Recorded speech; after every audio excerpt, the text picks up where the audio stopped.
दोस्तों 6,000 में केदारनाथ धाम में दर्शन, जानिए यात्रा का पूरा बजट प्लान। अगर आप ट्रेन से यात्रा कर रहे हैं तो आपके लिए सबसे करीब रेलवे स्टेशन हरिद्वार और ऋषिकेश का पड़ेगा। रेलवे स्टेशन से आपको सोनप्रयाग जाना होगा। आपको यहां बस और टैक्सी की सुविधा मिल जाएगी।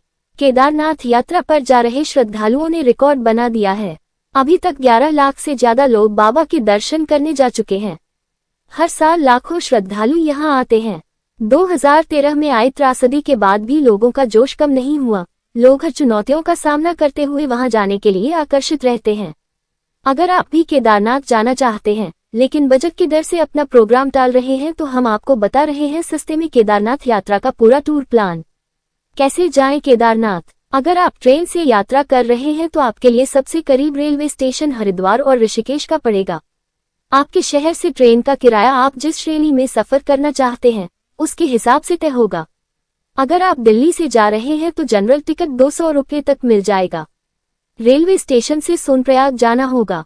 आपको यहां बस और टैक्सी की सुविधा मिल जाएगी। बस का किराया 600 रुपये है तो वहीं शेयरिंग टैक्सी का चार्ज 800 रुपये पड़ता है। बस आपको सीतापुर तक ही छोड़ती है जो सोनप्रयाग से 2 किलोमीटर की दूरी पर है। अगर आप टैक्सी से जाते हैं तो टैक्सी सोनप्रयाग तक जाती है। अगर आप अपनी प्राइवेट गाड़ी से आ रहे हैं तो आपको सोनप्रयाग में गाड़ी पार्क करनी होगी। सोनप्रयाग में आपको रजिस्ट्रेशन कराना होगा और अगर आपने ऑनलाइन रजिस्ट्रेशन करवा रखा है तो आपको यहां दिखाना होगा।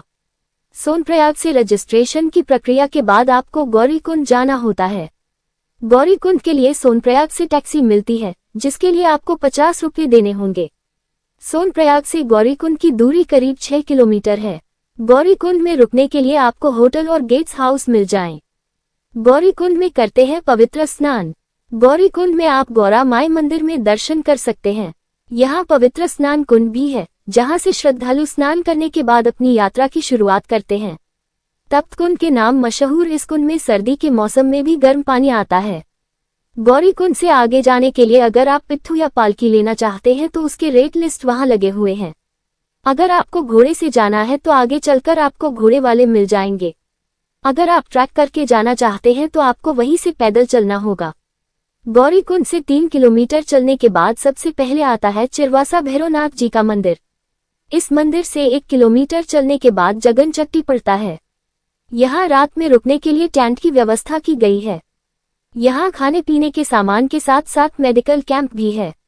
जैसे जैसे आप ऊपर जाते हैं मौसम बदलता जाता है। रास्ते में कई जगह हैं जहाँ लोग चाहे तो रात में रुककर दूसरे दिन से अपनी यात्रा शुरू कर सकते हैं।